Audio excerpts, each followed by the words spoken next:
Chapter 22 Feeding Time. While the giants were being captured, a tremendous bustle and hustle was going on back home in England. Every earth digger and mechanical contrivance in the country had been mobilized to dig the colossal hole in which the 9 giants were to be permanently imprisoned. 10,000 men and 10,000 machines worked ceaselessly through the night under powerful arc lights, and the massive task was completed only just in time. The hole itself was about twice the size of a football field and 500 feet deep. The walls were perpendicular, and engineers had calculated that there was no way a giant could escape once he was put in. Even if all 9 giants were to stand on each other's shoulders, the topmost giant would still be some 50 feet from the top of the hole. The 9 giant-carrying helicopters hovered over the massive pit. The giants, one by one, were lowered to the floor, but they were still trussed up, and now came the tricky business of releasing them from their bonds.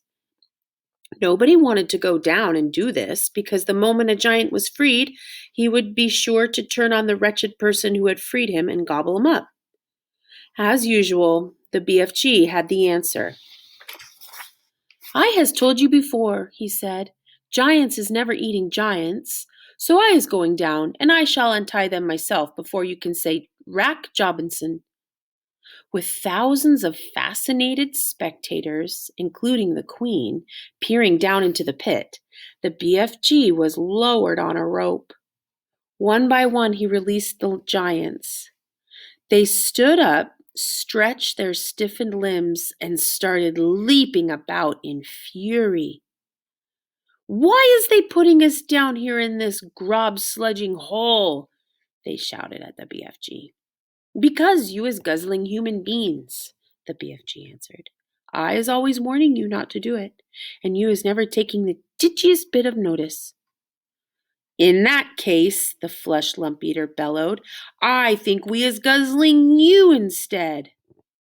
The BFG grabbed the dangling rope and was hoisted out of the pit just in time. The great bulging sack he had brought back with him from giant country lay at the top of the pit. "What's in there?" the Queen asked him. The BFG put an arm into the sack and pulled out a gigantic black and white striped object the size of a man. "Snozcumbers," he cried. "This is the repulsant snozcumber, Magister, and this is all we is going to give these disgusting giants from now on." "May I taste it?" the Queen asked.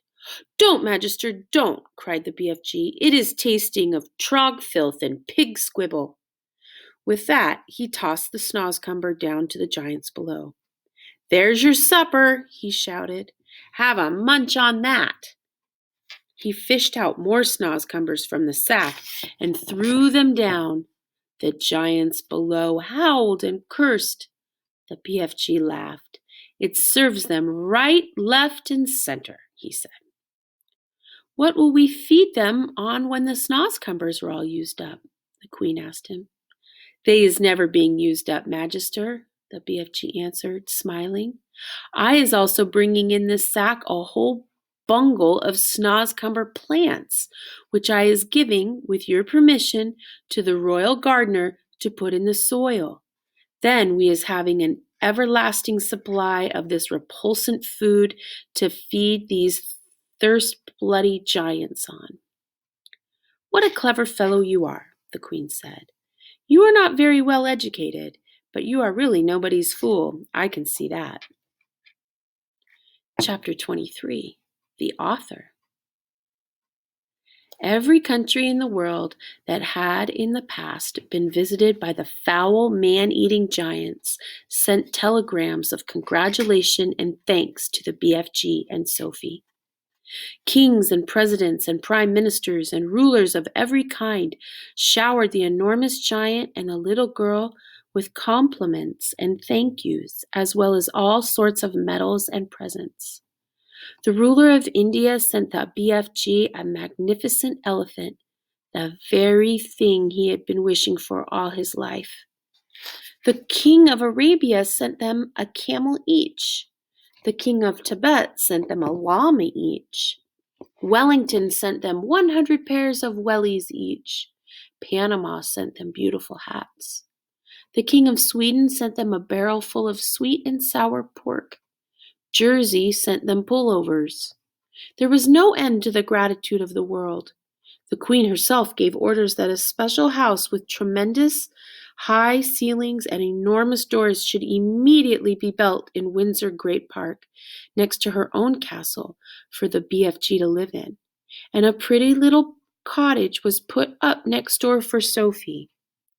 The BFG was to have a special dream storing room with hundreds of shelves in it where he could put his beloved bottles. What is more, he was given the title of the Royal Dream Blower. He was allowed to go galloping off to any place in England on any night of the year to blow his splendid fizz-wizards in through the windows to sleeping children. And letters poured into his house by the million from children begging him to pay them a visit. Meanwhile, tourists from all over the globe came flocking to gaze down in wonder at the 9 horrendous man-eating giants in the great pit. They came especially at feeding time, when the snozcumbers were being thrown down to them by the keeper, and it was a pleasure to listen to the howls and growls of horror coming up from the pit as the giants began to chew upon the filthiest tasting vegetables on earth. There was only one disaster. 3 silly men who had drunk too much beer for lunch decided to climb over the high fence surrounding the pit, and of course they fell in. There were yells of delight from the giants below, followed by crunching bones. The headkeeper immediately put up a big notice on the fence saying, "It is forbidden to feed the giants." And after that, there were no more disasters. The BFG expressed a wish to learn how to speak properly, and Sophie herself, who loved him as she would a father, volunteered to give him lessons every day. She even taught him how to spell and to write sentences, and he turned out to be a splendid, intelligent pupil. In his spare time, he read books. He became a tremendous reader. He read all of Charles Dickens, whom he no longer called Doll's Chickens, and all of Shakespeare, and literally thousands of other books. He also started to write essays about his own past life. When Sophie read some of them, she said, "These are very good. I think perhaps one day you could become a real writer." "Oh, I would love that," cried the BFG. "Do you think I could?" "I know you could," Sophie said. "Why don't you start by writing a book about you and me?" "Very well," the BFG said. "I'll give it a try." So he did. He worked hard on it, and in the end, he completed it. Rather shyly, he showed it to the Queen. The Queen read it aloud to her grandchildren. Then the Queen said, "I think we ought to get this book printed properly and published so that other children can read it." Well, this was arranged, but because the BFG was a very modest giant, he wouldn't put his own name on it. He used somebody else's name instead. But where, you might ask, is this book that the BFG wrote? Well, it's right here. You've just finished reading it. The end.